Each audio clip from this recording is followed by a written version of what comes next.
Hey everyone, it's the Sith Justice Warriors back from the dead. We're Yeah, alive. we're alive. Uh, Obviously, there's been a lot of things going on, and a couple of changes, new year. But I think this little bit of news today, just gave us the shock we need to make one episode to just talk about it. Olympia, I've got it on the screen. Do you want to take it away?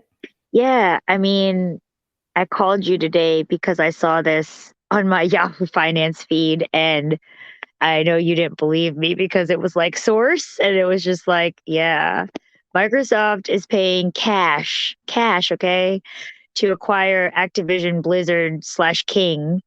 And for those of you who don't know, Activision Blizzard, they like their titles include Overwatch, Call of Duty, World of Warcraft, StarCraft. I don't even know. There's probably a plethora of others, and King is Candy Crush. Who doesn't have Candy Crush on their phone?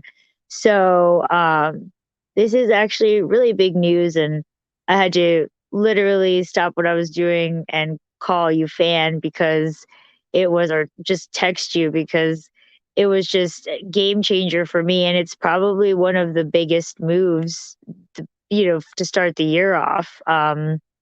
That Microsoft made, and I'm impressed. Cash, really? Cash? I think what was the end number? Is it somewhere around 70 billion in cash is what they're paying? They're paying for this acquisition, and granted, it's not going to be fast, it's not going to be perfect, but it is going to mean a lot to gaming going forward. Um, I will say a couple thoughts and then turn it over to you, fan. But like for me, this was very exciting. Like Microsoft has been making a lot of moves over the last 2 years to really develop this whole platform that we call Game Pass. This whole platform, um, and even with the launch of the Series X, like this whole concept of gaming on a cloud. I mean, gaming wherever you go, you could bring your phone, like, and then not just that, but they were really answering this whole thing about exclusivity, right? Like we talked about that a long time ago, exclusivity in gaming, and Microsoft not having the titles that other platforms like a Sony would have, easy access to, typically as an exclusive. Spider-Man is one of the things that I think of immediately when I think of Sony, and the exclusives that it brings with it, that Xbox sometimes doesn't have. And so I feel like Microsoft was doing a lot of moves to answer the call of like, you know, we can play that game too, and we can be competitive, and we're in a good place to do it. And I think the pandemic had something to do with that too, because everyone was playing games online to stay connected. Everyone was using Teams, so maybe they were building this warehouse of cash like on the side. I don't know, but either way, what to me, like I said, this supports the whole trajectory that they've been building towards. Um, this whole concept of bringing exclusives to Game Pass, making you want the Xbox, making that your destination choice, and differentiating it, right? So that's number one. Number two, which maybe you might allude to, fan, is Activision Blizzard has been under a lot of scrutiny for some things in the news lately about leadership, and perhaps this was the perfect storm, the perfect time, because for Microsoft to sweep in.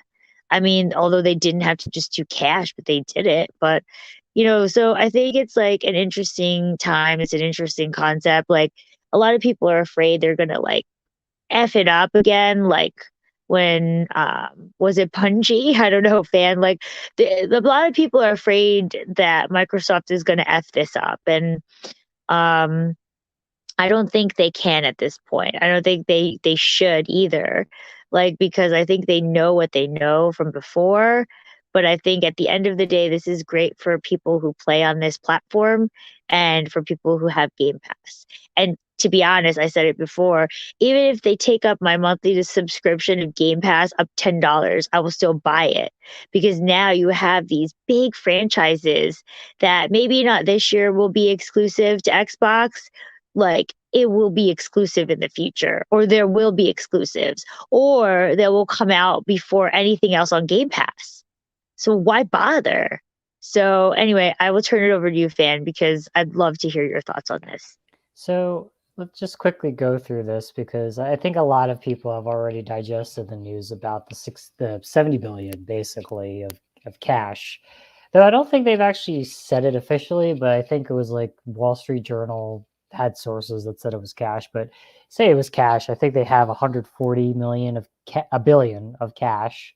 So that's actually half. And one of the statistics was actually this is the biggest Microsoft acquisition, not just Xbox, Microsoft, not even LinkedIn. Insane. What other Skype and all that stuff. This is big gaming was their biggest acquisition by far. So if anyone remembered the days where the rumor was Xbox was going to be spun out, or they were going to cancel it Silicon Valley style of just taking a project that they've spent millions, if not billions, and just chucked it off to the side. This is obviously a commitment to gaming, which is good for gamers. It's interesting for shareholders, and then also it's just interesting for other sociological reasons. Um, the other thing too, so Satya actually made his statement to highlight the Blizzard acquisition in addition to Phil's statement. He talked about metaverse, which it's funny. I think it's such a cheesy thing to say metaverse, Yeah, these but days.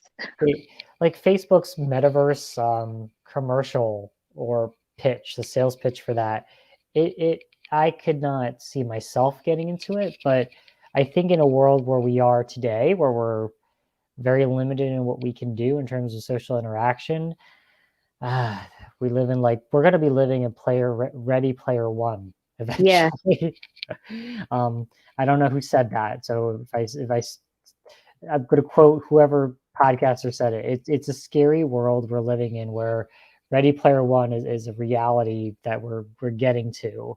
Um, what else in this article too? It's interesting that in this I don't think it was this one, but Satya, I think it here. Satya said this is it's not Satya's letter. I think it was Satya's statement. You add on Activision's revenue plus Microsoft and Bethesda, they are still third behind Tencent and Sony in revenue. Do you know that?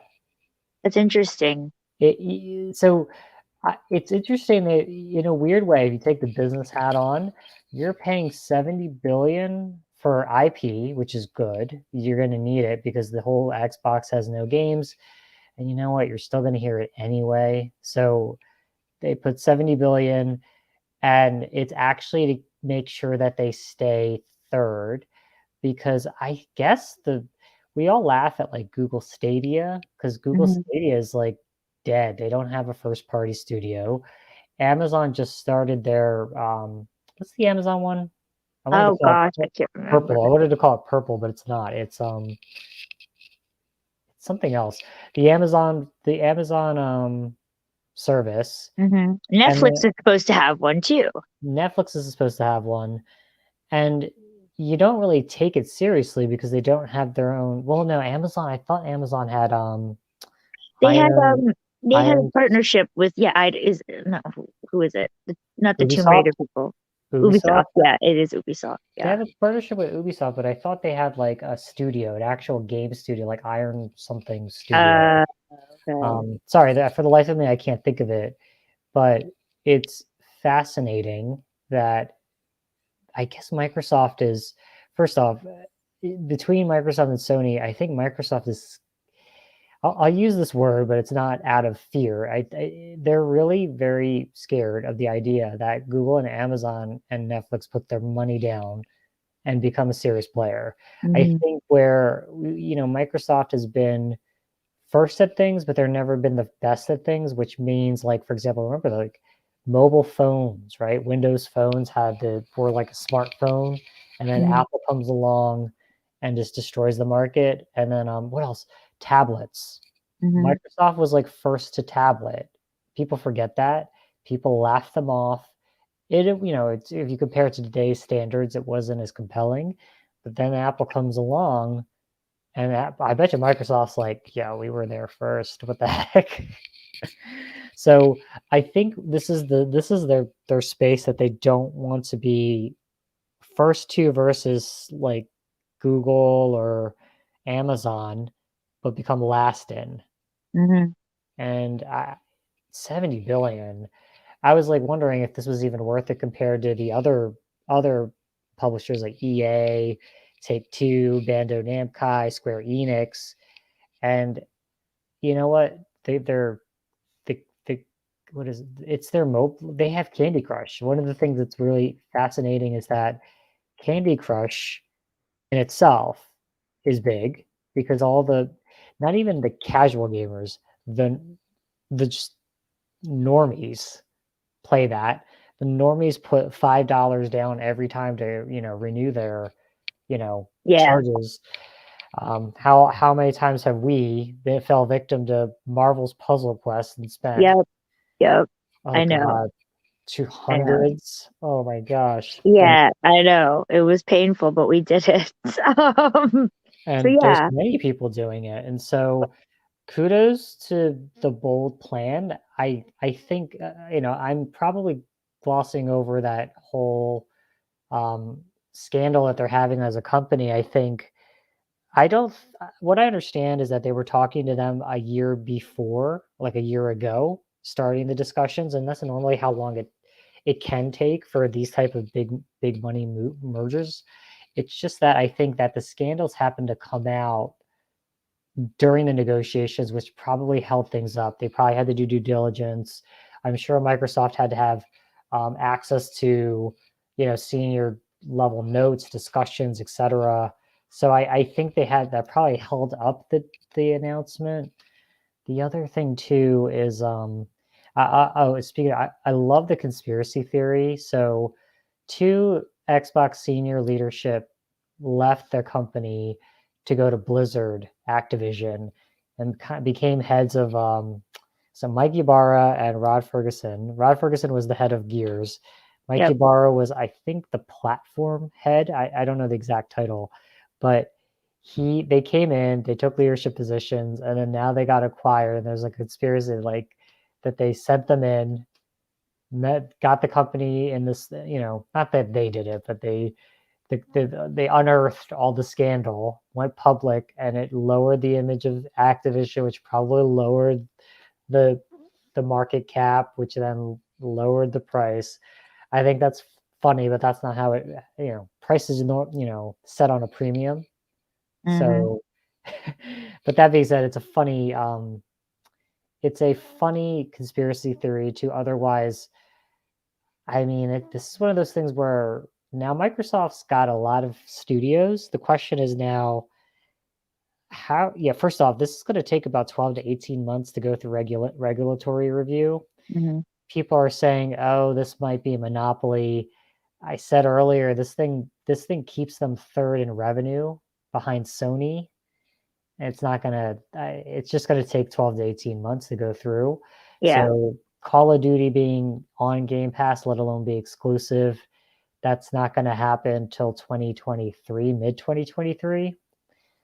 The um, the other thing too is that we've seen, like last E3, what they're planning to do these studios, but have we seen the fruit of the labor, like actually play the game?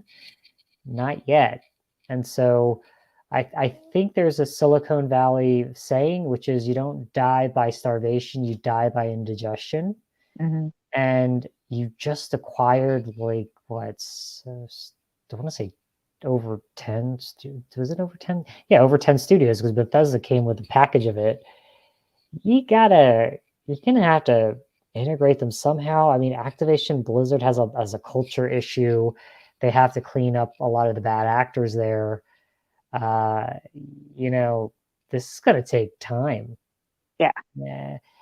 Now, if you want to look at it in the short term, is this going to sell subscriptions? Absolutely yes. I don't think it's going to win them the console war from a console numbers perspective, even though console numbers wise, it's more competitive, which is nice, though Sony is in the lead. Give them credit for that. But I like things like here's a question I have for you. Does Call of Duty, is it exclusive? That's a great question. And I going back real quick to your console wars thing, like it's interesting. At least it is competitive, but it is interesting. But something tells me it has to do with chips. So, I mean, if you take the chip factor out of what's going on with the supply from a supply chain perspective, you have to wonder what would Sony's it be? also suffering the same thing. So I'm going to I counter know they you. are, but like, did they already have chips? But that's besides the point. But you're right. That is one question that's been lingering on my mind. That's such a big franchise for like not downplaying all the others, but Call of Duty is such a big franchise. Like just from a gaming perspective and from a like like there's more to it than that. There's advertisements that come with that. There's just partnerships that come with that. Um, so Call of Duty is just so big and it's very like prevalent. If you say that even to like a normal person who doesn't game, they know what Call of Duty is.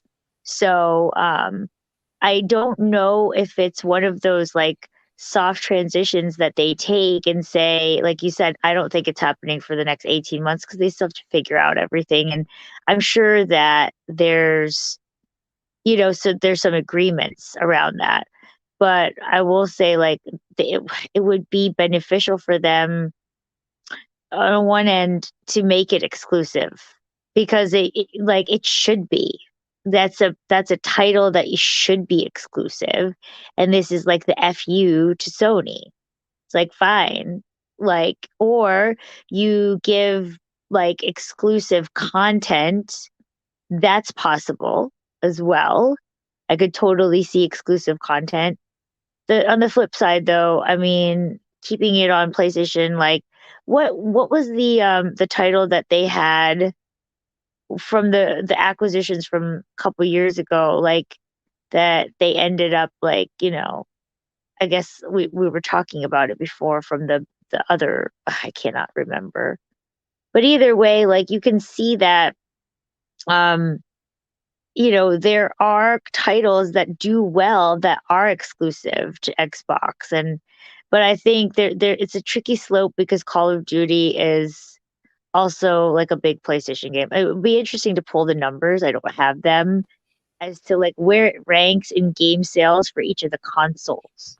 Yeah, so because PlayStation has the most consoles, it sells most on Call of Duty. Uh, That is why Call of Duty has the marketing rights with PlayStation. So if you ever mm. watch TV and they have a Call of Yeah, Duty, they're always playing on a PlayStation. That yeah. makes so much sense. Well, not anymore.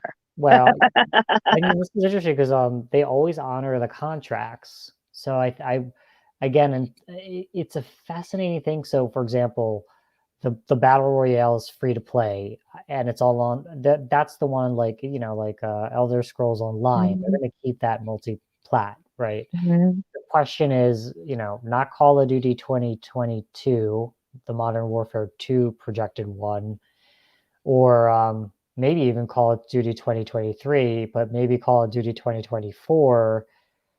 That's going to probably, possibly, in my opinion, could be exclusive. yeah, They or might exclusive actually, launch. and they might actually do is because one of the complaints is that Call of Duty's every year, so they might ask their studios to say, "Look, do something What, creative." like And Destiny format? well, no, I think they might actually just, well, if they did. I actually wouldn't mind that, like, a kind of like, here's one Seasons. here's Yeah. one chapter of the story, and then, take your time, take a year or 2 to flesh it out, and then put a really good version of it as opposed to just like, if you ever played Call of Duty, which I don't think you have, it feels the same. It's just very Twitch type of, like, Mm, shooter. I mean, it's great for casuals. It's not.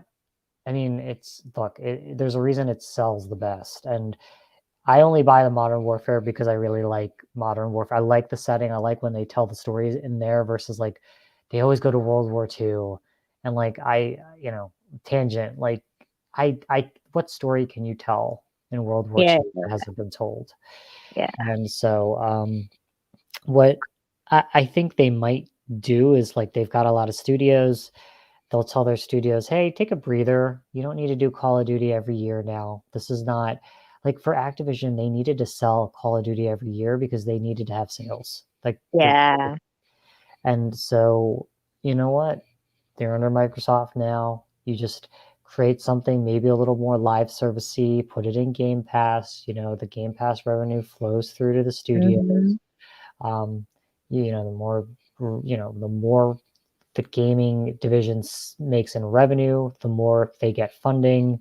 So, it's Microsoft. They have a lot of big pockets and they have Azure servers that they'd love to, charge as well so they can make money in different avenues.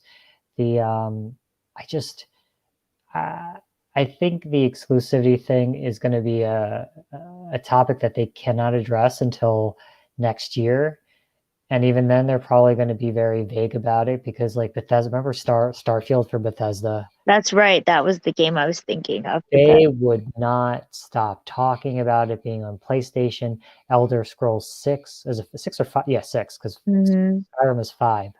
Yeah, they're like, it's gonna go to PlayStation. It's got to go to PlayStation because they need to make the money back. And they're like, no, no, it's just going to be Game Pass. So then the other question is, are they going to force PlayStation to put Game Pass on PlayStation? Oh my God, is this the way it goes in? We talked about this before, right? Like we said, there's got to be a way to be like, all right, well, we have all these exclusives now, and in order for you to play on PlayStation, you have to have Game Pass. I mean, that in itself is insane. It's another stream of revenue that's like, I mean, if you're a PlayStation owner but you want to play the game and you don't want to buy an Xbox, this is actually a good thing for you.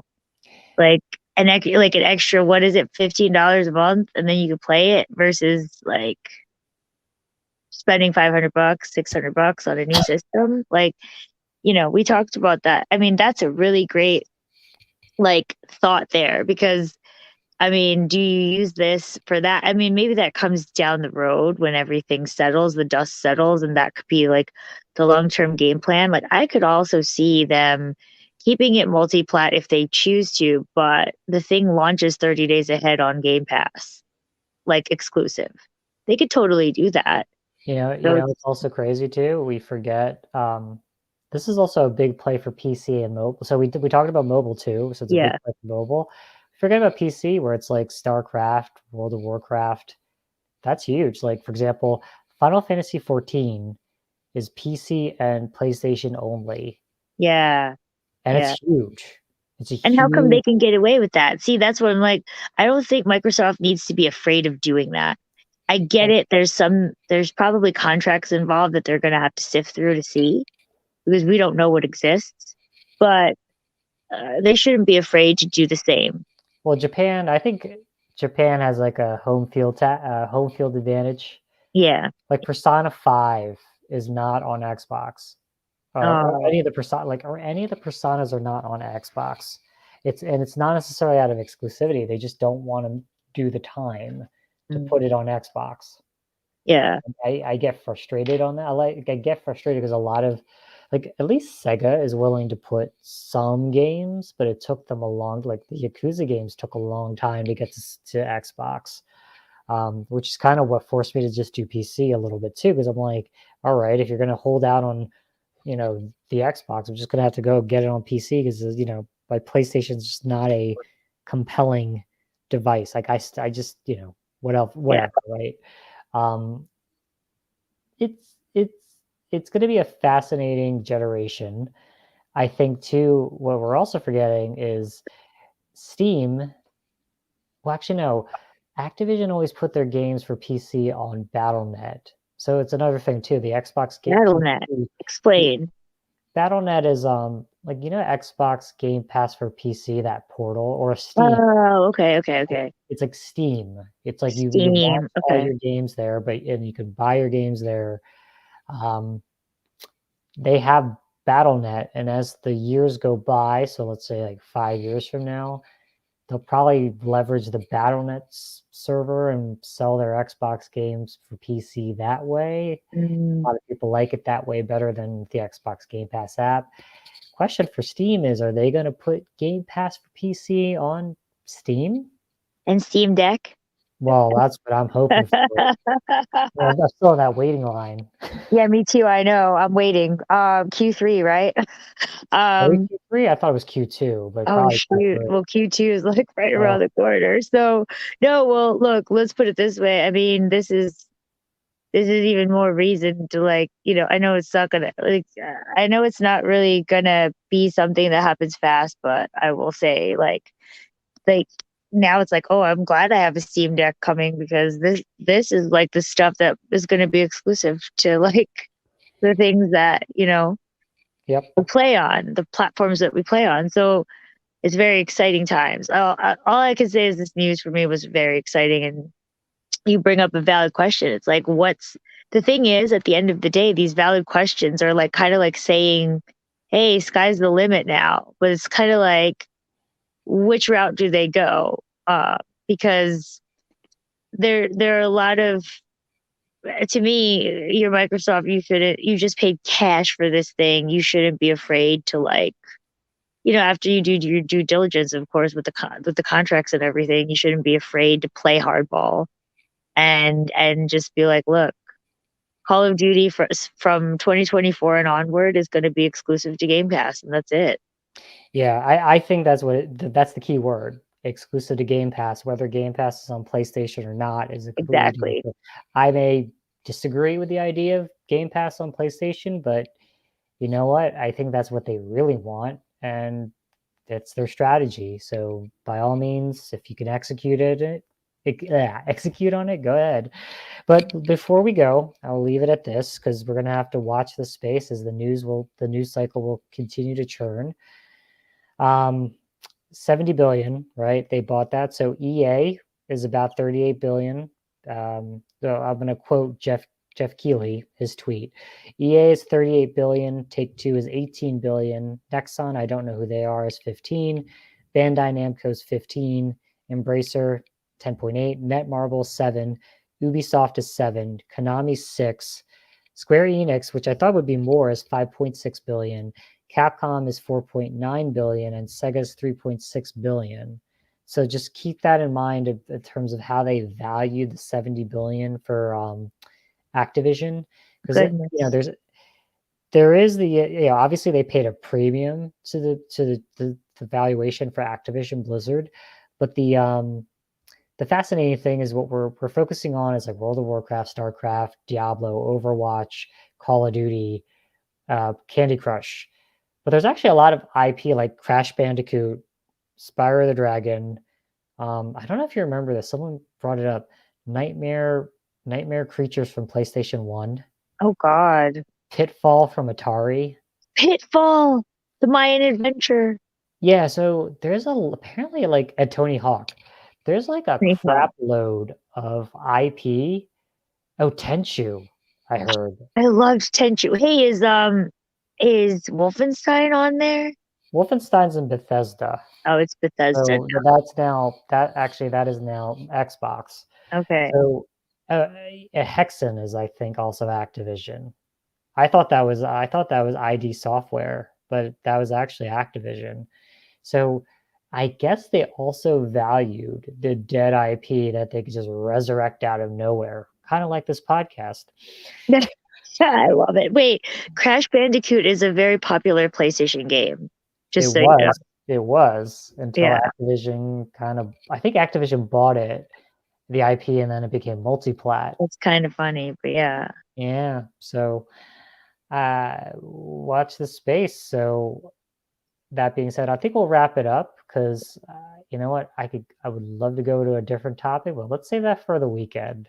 My favorite Kamala Khan. But Exactly. that being said, if you like this podcast episode, please like, comment, and subscribe. Hit the bell for notifications.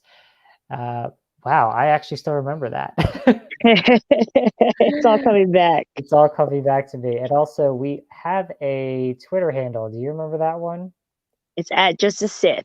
At just the Sith. Yeah, I I have to say I am very rusty at this, But but it's good to be back. it's good to be back. But you know what? It's news like this that just brings it out in us. What can we say? Exactly. So Exactly. look out for us. We'll be back. And we'll catch you on the Sith side. Bye.